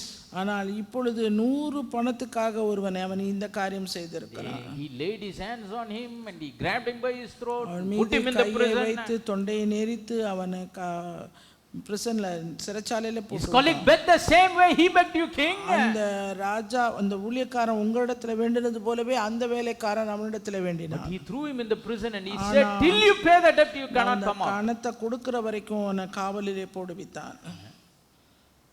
இந்த காலமா இருந்தா செல்போன்ல என்ன எடுத்திருப்பாங்க? போட்டோ எடுத்துட்டு போய் ராஜா கிட்டே என்ன பண்ணிருப்பாங்க? காட்டியிருப்பாங்க போல இருக்கு. Told the Lord all that was done. நடந்தது எல்லாம் அறிவித்தார்கள். In verse number 32 says, 32ஆம் வசனம் சொல்கிறது, then his Lord after that he had called him said unto him, O thou wicked servant, I forgave thee all that debt because thou desirest me. அப்பொழுது அவனுடைய ஆண்டவன் அவனை அழைப்பித்து, பொல்லாத ஊழியக்காரனே, நீ என்னை வேண்டிக் கொண்டபடியினால் அந்த கடன் முழுவதையும் உனக்கு மன்னித்து விட்டேன். Because you asked for mercy, I canceled the debt. நீ இரக்கம் கேட்டபடினால நான் அந்த இரக்கம் உனக்கு காண்பித்தேன். Verse number 33 says, அந்த 33ஆம் வசனம், shouldst not thou also have had compassion on thy fellow servant, even as I had pity on thee? நான் உனக்கு இறங்கினது போல நீயும் உன் உடன் வேலைக்காரனுக்கு இறங்க வேண்டாமோ என்று சொல்லி, can't you do the same thing that I did to you? நான் உனக்கு காண்பித்த இரக்கத்தை நீயே அவனுக்கு காண்பிக்கல. Can't you be merciful like I was merciful to you? நான் உன்னிடத்துல இரக்கம் இறங்கினது போல நீயே அவனுக்கு இறங்கல. And then verse number 34 says, 34ஆம் வசனம் சொல்கிறது, and his Lord was wroth and delivered him to the tormentors till he should pay all that was due unto him. அவனுடைய ஆண்டவன் கோபமடைந்து அவன் பட்ட கடனை எல்லாம் தனக்கு கொடுத்து தீர்க்குமளவும் வாதிக்கிறவர்களிடத்தில் அவனை ஒப்புக்கொடுத்தான். So now the king cancelled the cancellation of the debt. இப்ப கடனை மன்னித்த அந்த ராஜா அந்த மன்னித்த எல்லாவற்றையும் அவர் திரும்ப பெற்றார். மன்னிப்பை ரத்து செய்து விட்டார். ரத்து செய்து விட்டார். Again he is bringing back the 10,000 talents into his account. மறுபடியும் அவனுடைய கணக்குல 16,000 தாலந்து கடன். And he did not put him in the prison, he delivered him to the tormentors. அவன் வந்து காவல்ல அவனை போடல, வாதிக்கிறவர்களிடத்திலே அவனை ஒப்புக்கொடுத்தார். Tormentors are much worse than being in prison. அது காவலில் இருக்கிற போடுறதை விட அந்த வாதிக்கிறது ரொம்ப மோசமான. Prison means you can just go and be there. அங்க காவல்ல போட்டு வச்சாங்கன்னா நீங்க பேசாம போகலாம் வரலாம். Tormentors means non-stop nuisance. பாதிக்கிறவர்கள் என்பது இடைவிடாது அவர்கள் non-stop biting. இடைவிடாமல் அவர்களை கடித்து non-stop torture. இடைவிடாமல் அவர்கள் the king ordered him to be tortured until he should pay all the debt that he owed. ராஜா கோபமடைந்து அவன் பட்ட கடனை எல்லாம் கொடுத்து தீர்க்கும் அளவும் அவர்களை வாதிக்கிறவரிடத்தில். And then verse number 35 says, 35ஆம் வசனம் சொல்கிறது, so likewise shall my heavenly Father do also unto you if ye from your hearts forgive not everyone his brother their trespass. நீங்களும் அவனவன் தன் தன் சகோதரன் செய்த தப்பிதங்களை மனப்பூர்வமாய் மன்னியாமற் போனால் என் பரமபிதாவும் உங்களுக்கு இப்படியே செய்வார் என்றார். See, I like the words that says you should forgive from your hearts. உங்களுடைய இருதயத்திலிருந்து நீ மன்னிக்கணும். Praise the name of the living God. மனப்பூர்வமாய். See, forgiveness, it's a heart issue.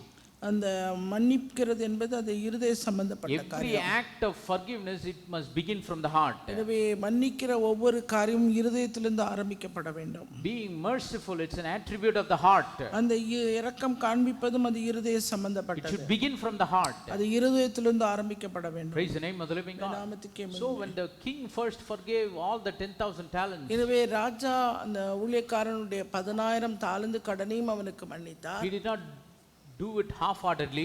அதை அரமனதோடு செய்யல. He did not do it grudgingly. இல்ல முறுமுறுத்து கொண்டு செய்யல. But he did it with his heart. அவர் முழு இருதயத்தோடும் அதை செய்தார். நம்ம ஆளுங்க மன்னிக்கிறத பார்த்துருக்கீங்களா? போ பார்க்கலாம் அப்படிலாம் பண்ணுவாங்க. The way they announce their forgiveness, அவர்கள் மன்னிக்கிற அந்த வார்த்தையை அறிவிக்கிறது not even 10% of their heart is involved in it. அதுல 10% கூட அவங்களுக்கு இருதயம் சம்பந்தப்பட்டிருக்காது.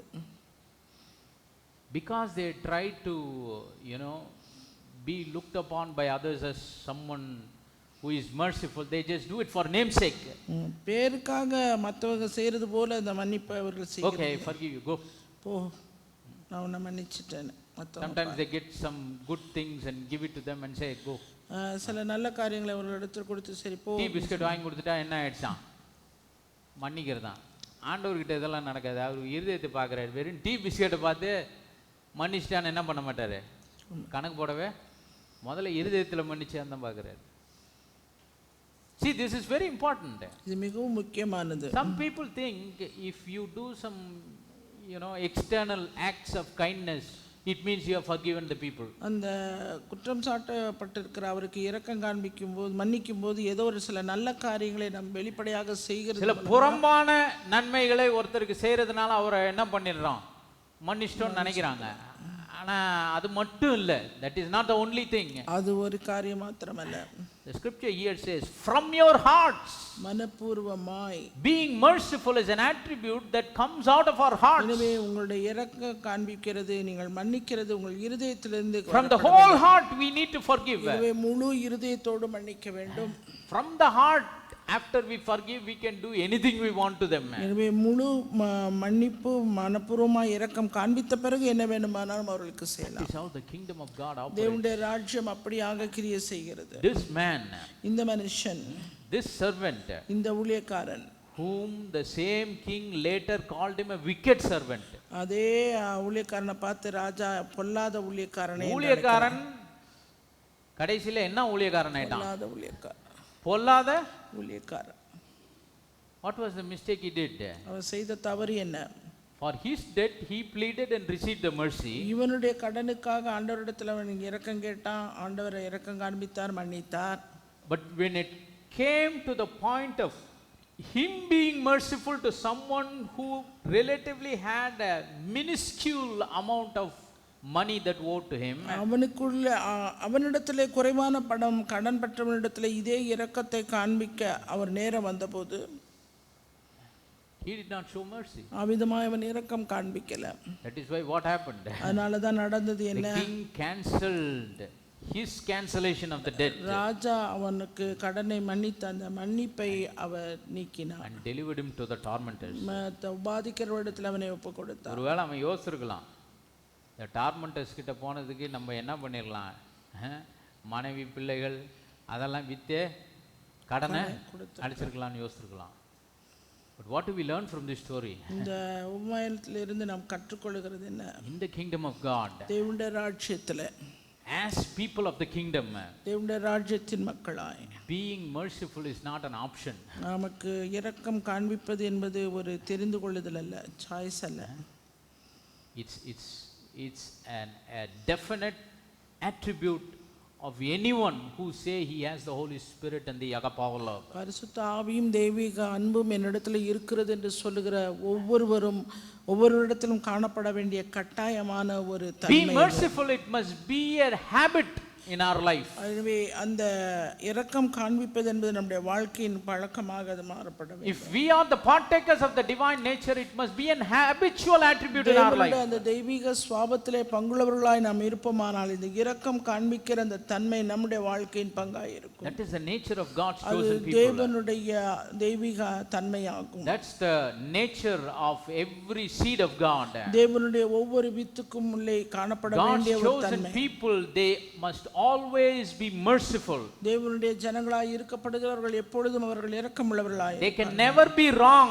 அவர்கள் ஒரு காலம் அதிலே தவறு They will never be condemned or judged for being merciful to others. மற்றவர்களுக்கு இந்த இரக்கம் காண்பிக்கிற காரியத்தில் அவர்கள் ஒரு காலம் நியாயத்தீர்ப்பு அடைகிறதில்ல.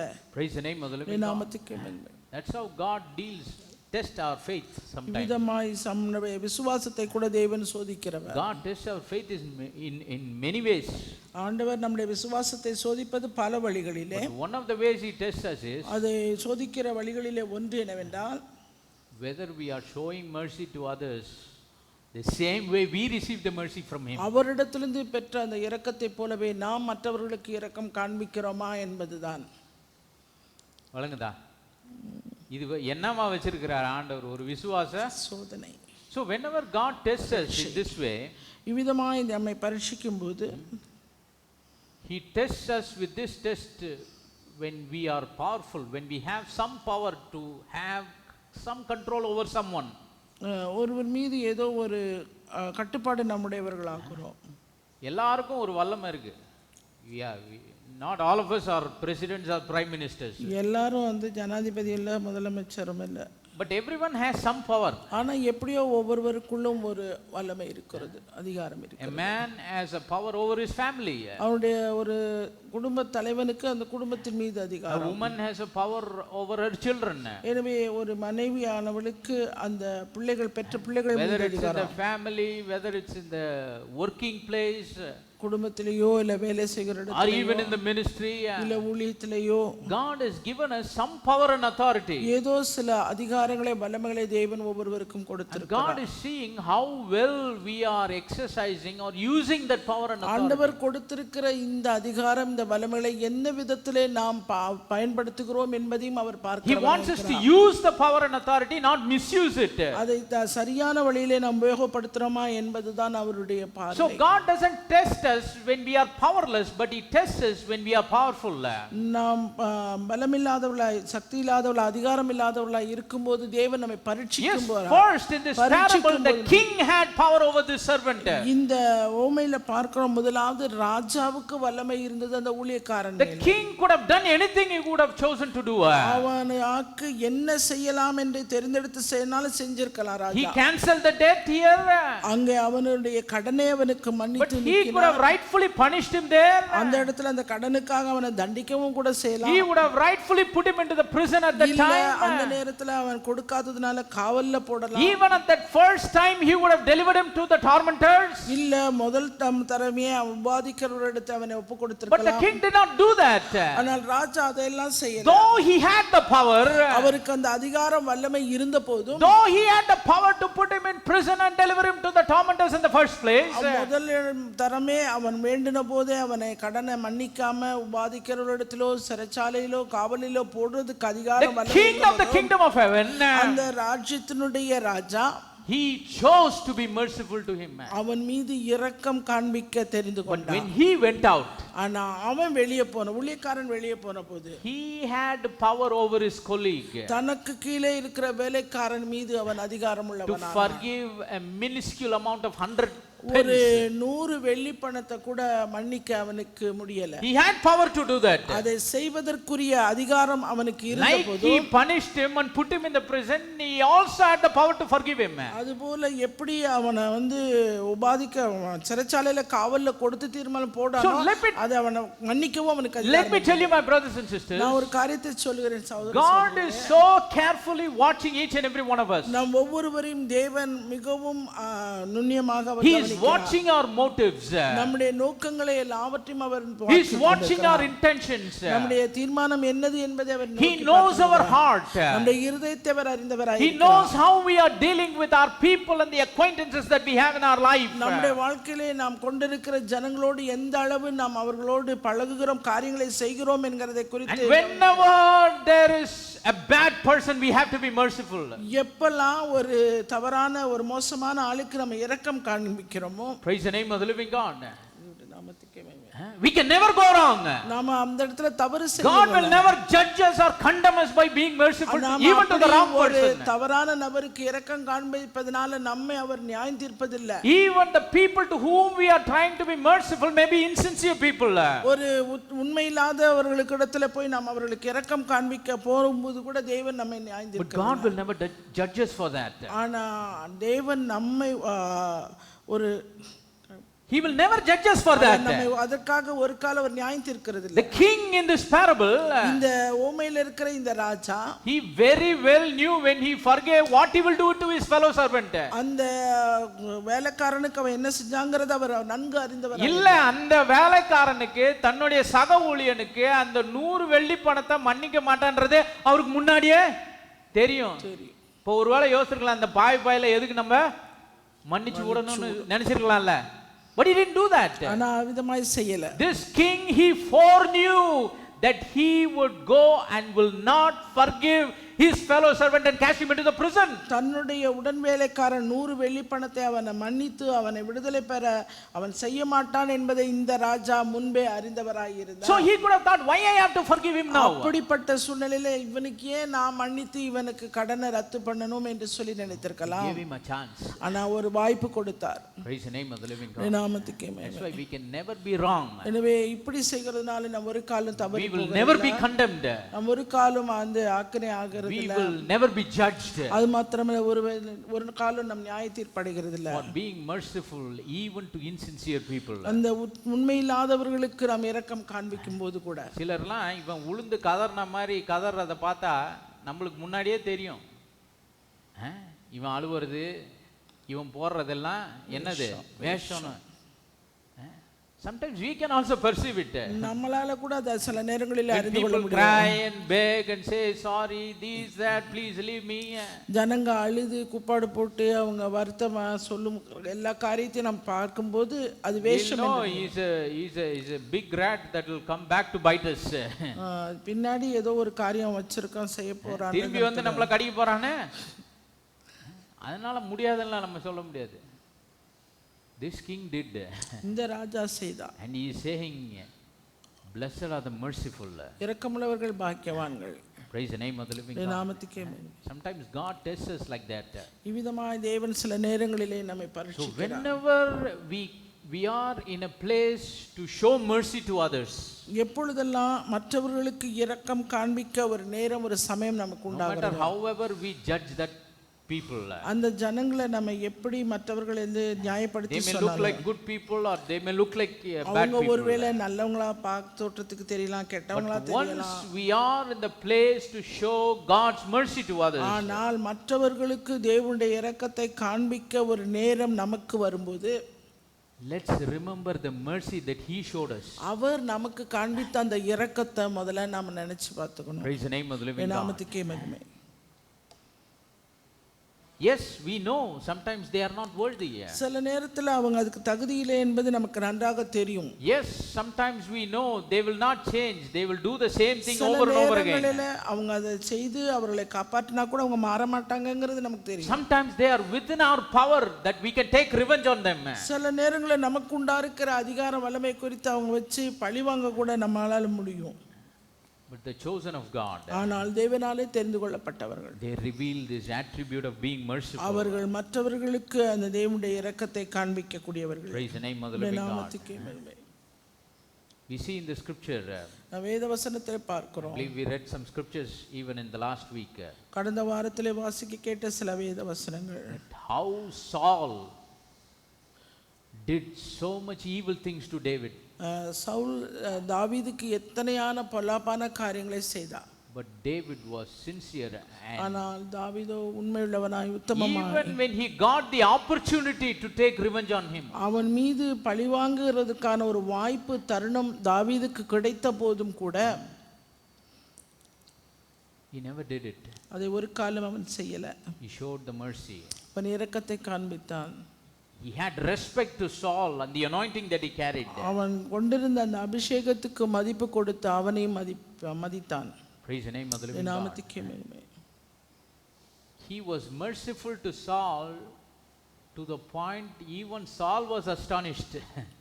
சவுலே பிரமிக்கத்தக்க ஆச்சரியப்படுற அளவுக்கு தாவீது அவனுக்கு இரக்கத்தை An காண்பித்தார். ordinary citizen showed his mercy to the king of the nation to the point the king was astonished at the mercy that a small menial citizen had on him.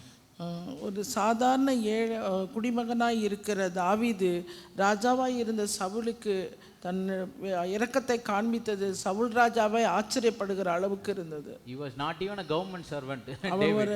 தாவீது ஒரு அரசாங்க ஊழியனும் அல்ல. He was a farmer looking after his father's sheep. That's all. Little boy. தன்னுடைய தகப்பனுடைய ஆடுகளை மேய்க்கிற ஒரு ஆட்டு மேய்ப்பன். But the king was running after his life. ஆனா ராஜாவோ அவன் ஜீவனுக்கு பின்னாடி ஓடுறான். ஒரு ராஜா ஒரு சாதாரண ஒரு மனுஷனுடைய ஜீவன் லைஃபையே க்ளோஸ் பண்ணுன்னு பி துரத்திட்டே இருந்தா எப்படி இருக்கும்?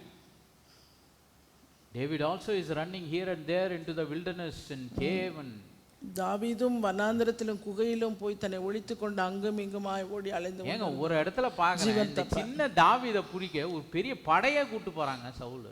படிச்சிருக்கீங்களா அதெல்லாம்? Saul is taking his military troops to kill one ordinary citizen. ஒரு சாதாரண எளிய ஒரு குடிமகனை கொல்வதற்காக தன்னுடைய ராணுவ படையவே கூட்டிட்டு போனார் சவுல் ராஜா. That was the jealousy and bitterness and animosity that he had on David. தாவீது மீது அந்த அளவுக்கு அவன் கொண்டிருந்த பொறாமை கசப்பு அவனை கொல்ல வேண்டும் என்கிற வேகம். But at one point, ஆனா ஒரு குறிப்பிட்ட நேரத்துல David had an opportunity to be alone with Saul without his knowledge. அவனுடைய அறிவுக்கு அப்பாற்பட்டு சவுல் ராஜா அறியாமல் இருக்கிற நேரத்திலே தாவீதும் சவுலுமாய் இருக்கக்கூடிய ஒரு நேரம் வந்தது. He had the plum opportunity to finish him off. அவனை முடிக்கிறதுக்கான சரியான ஒரு நேரம் அது. And David knew if he would finish off Saul, he would be the next king. தாவீதுக்கு நன்றாக தெரியும் சவுலை முடித்தால் அடுத்த ராஜாவாக ஸ்தானத்துக்கு தான் என்று. Because the Lord has already revealed his plans. ஏனென்றால் ஏற்கனவே தேவன் தம்முடைய திட்டத்தை வெளிப்படுத்தி விட்டார். But what did David do? ஆனால் தாவீது செய்தது என்ன? Cut the edge of the rope of Saul. அந்த சவுலினுடைய சால்வையின் நுனியை அவன் அறுத்து கொண்டான். He said, I won't put forth my hand on the நான் water. என்னுடைய கர்த்தரால் அபிஷேகம் பண்ணப்பட்ட மனுஷன் மேல் கையை போடுகிறது இல்ல. அந்த ஒரு ராஜாக்குரிய அதிகாரம் வரத்துக்கு முன்னாடி தனக்கிட்ட இருந்த ஒரு சின்ன அதிகாரத்தை தாவீது சரியா என்ன பண்ணாரு? உபயோகப்படுத்தினார். Before David could exercise the power and the authority of a king, ராஜா என்கிற அந்த ஸ்தானத்துக்கு வந்து தன்னுடைய அதிகாரத்தையும் வல்லமையும் அவர் வெளிப்படுத்தி செய்வதற்கு முன்பாக he never misused the power and the authority he had over his enemy. தன்னுடைய எதிராளிக்கு மேலே கொடுக்கப்பட்டிருந்த அதிகாரத்துல கொஞ்சம் கூட தவறாக அதை உபயோகப்படுத்தல. Praise the name of the living God. நாமத்துக்கே மகிமை. See, David's love for Saul was sincere. தாவீது சவுல் மீது கொண்டிருந்த அன்பு உண்மையாயிருந்தது. Because he forgave him from his heart. ஏனென்றால் தன் இருதயத்திலிருந்து அவர் முழுவதுமாய் அவரை மன்னித்தார். That is why even after Saul passed away, Saul கடந்து போன பின்பும் a messenger brings the message to David. தாவீதுக்கு அந்த செய்தியை ஒருத்தன் கொண்டு வரான். He thought that David would be happy to receive this message. தாவீது நான் கொண்டு போற இந்த செய்தினால ரொம்ப சந்தோஷப்படுவான் என்று He thought David would appreciate him for bringing this message. இல்ல இந்த செய்தியை கொண்டு வரதனால தாவீது தன்னை பாராட்டுவான் என்ற நினைப்போடு Maybe ஓடி he thought வந்தான். David would be favorable and give him a very high post when he becomes the king. இல்ல தாவீது ராஜா தனக்கு தயை காட்டி தன்னுடைய ராஜ்யத்துல ஒரு பெரிய ஸ்தானத்துல தன்னை வைப்பார் என்கிற எண்ணத்தோடு வந்தவன். Maybe the messenger thought, he would put the finest robe on him and put a ring in his finger. அவனுக்கு நல்ல வஸ்திரம் உடுத்தி அவனுடைய விரலிலே மோதிரம் அணிவித்து அவனை கனப்படுத்துவார் என்று சொல்லி அவன் எதிர்பார்த்து வந்தவன். But what did David do? தாவீது செய்தது என்ன? He ordered him to be cut into pieces. அவனை பக்கத்தில் இருக்கிற ஆளை வச்சு அவன் மேலே விழுந்து அவனை கொண்டு போடுன்ட்டார். கறிக்கடையில் ஆடு பீஸ் போடுற மாதிரி என்ன பண்ணுங்க, சும்மா தலை வெட்டிலாம் போடக்கூடாது, பீஸ் பீஸ் ஆகிக்கணும் அவனை. என்ன திமிரு இருந்தா தேவனால் அபிஷேகம் பண்ணப்பட்ட ஒருத்தன் செத்தான்றத ஒரு நல்ல செய்தியா வந்து எனக்கு சொல்லுவியா?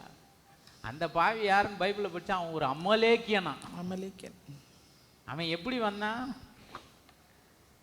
காப்பாற்றி விட்டதே யாரு? காப்பாற்றி விட்டது யாரு? God told you utterly destroy the Amaleks. ஆண்டவர் சொன்னாரு சவுல் ராஜாட்ட மொத்தமா எல்லாத்தையும் அழிச்சு போட்டு பூமியில இராதபடி அவர்களை அழித்து போடு என்று சொன்னார். But he did not do that. ஆனா அத சவுல் செய்யல. That is why கடைசியா what Saul spared became the messenger that brought his death news. எப்படி தப்ப விட்ட அதே ஆளு தான் அவனுடைய சாவு செய்தியை தாவீதுக்கு கொண்டு வந்தான். Even after death David had respect unto Saul. Saul மரித்த பின்பும் சவுல் மீது கொண்டிருந்த மரியாதை தாவீது குறையவே இல்லை. தாவீதுக்கு praise the name of the living God. நாமத்துக்கே ஒன்றும் இல்லைங்க, தாவீதோடைய அன்பும் இரக்க சுபாவமும் சவுலின் மேலே உண்மையானதா இல்லையான்னு நம்ம தெரிஞ்சுக்க இதுக்கு மேலே எவிடன்ஸு. ஏன்னா இறந்த பிறகு அந்த மரியாதை என்ன பண்ணல, குறையல. சிலர் வந்து தங்க பிடிக்காதவங்க இறந்துட்டா அமைதியாக இருந்துருவாங்க. ஆனால் தனியாக போய் கேட்டிங்கன்னா பண்ண வேலை கொஞ்சம் நஞ்சம்மா பொட்டாரு பாரு ஆண்டவர் மூக்கில் ஒரே குத்து குத்துனாரு, பிளாட் ஆகி போயிட்டான் அப்படிலாம் பேசினாரா தாவீது? Did David speak like that? தாவீது அவ்விதமாய் பேசினாரா? That secretly in the room, you know, because he did all these things when he was king, the Lord punished him and that's why he died. ஒரு அறையில உட்கார்ந்து ரகசியமா அந்த சவுல் ராஜா இதெல்லாம் செஞ்சார், அதனால தான் அதுக்கு ஒரு கிடைச்சது. He did not go and buy sweets and put it in the mouth of the Amalek that came as a messenger to give the death news of Saul. இனிப்பு வாங்கி அந்த செய்தியை கொண்டு வந்து அமலேக்கின் வாயில வச்சு எல்லாரும் அதை கொண்டாடினாங்களாம். Even after David became king, தாவீது ராஜாவான பின்பும் கூட he thinks about a little guy called Mephibosheth. மேவிபோசேத் என்கிறவனை நினைவு கூர்ந்தார். A crippled grandson of Saul. சவுலுடைய பேரனாய் இருக்கிற அவன் முடவன், அவன் the son of Jonathan, his friend. யோனத்தானின் மகன் அவன், தன்னுடைய சிநேகிதனாகிய யோனத்தானின் மகன் மேவிபோசேத். அவனை கூப்பிட்டு he is giving him a royal place. அவனுக்கு ராஜரீகத்துல ஒரு இடத்தை கொடுத்தான். He called Mephibosheth, மேவிபோஷத்தை அழைத்து gave him a royal place in the palace. அந்த அரண்மனையிலே ராஜரீக இடம் கொடுத்திருந்தான். அதாவது மெஃபிபோஷத் தேடி வந்து ஐயா எனக்கு பார்த்து எதனா பண்ணுங்க, நான் ஃப்ரெண்டு பையன் அப்படிலாம் கேட்கல, இவன் தேடி பிடிக்கிறான். David is searching and finding Mephibosheth, தாவீதை கேட்கிறான், the son of Jonathan, the grandson of Saul, and brought him back and restored him a royal place in his kingdom. Saul யோனத்தான் குடும்பத்திலே தயவுசெய்யர்கள் யாராவது இருக்காங்களான்னு தேடி கேட்டு பிடிச்சி அந்த மேவிபோஷத்தை கொண்டு வந்து ராஜா அரண்மனையிலே, அரண்மனை தன்னோடு கூட தனக்கு நிகராய் அவன் ராஜரீக இடத்தை கொடுத்தான். He was not only merciful to the generation of Saul, but even to the following generations of Saul. சவுலுடைய தலைமுறைக்கு மாத்திரம் வந்து அவன் இரக்கம் காண்பிக்கல, அதை பின்பற்றின தலைமுறையினருக்கும் அவன் இரக்கம் காண்பித்தான். தாவீது திறங்கி வாழ்ந்த காலம் எது? பழைய ஏற்பாடு. பழைய ஏற்பாடு. But he was a chosen man of God in his day and time. ஆனால் அவன் வாழ்ந்த காலத்தில் அவன் தேவனாலே தெரிந்து கொள்ளப்பட்டவன். So if we say we have agape love of God, நம்மை பற்றி சொல்லும்போது எனக்கு தேவனுடைய தெய்வீக அன்பு என்னிடத்தில் இருக்கிறது என்று சொல்லிக் கொள்வோமானால், it's not something that we say it over and over again. மீண்டும் மீண்டுமாய் வாயினால் அறிக்கையிட்டால் மாத்திரம் போதாது. But the attribute of the divine nature must come out. அந்த தெய்வீக சுபாவமாகிய தேவனுடைய அன்பின் தன்மை நம்மிடத்திலிருந்து வெளிப்பட வேண்டும். One such attribute is being merciful and forgiving. அந்த தன்மை என்னவென்றால் அது இரக்கம் காண்பிப்பது, முழு இருதயத்தோடு மன்னிப்பது. We must be committed to this attribute, this attitude of being merciful. இரக்கம் காண்பிக்கிற இந்த தன்மைக்கு நம்மை நாமே முழுவதுமாய் நாம் அர்ப்பணிக்க It's வேண்டும். an attribute of God's above அது love. தேவனுடைய தெய்வீக சுவாபமாகிய தேவனுடைய அன்பிலிருந்து வருகிற ஒன்று. God bless you all in Jesus' name. தேவன் தாமே உங்களை யாவரையும் ஆசீர்வதிப்பாராக. Let us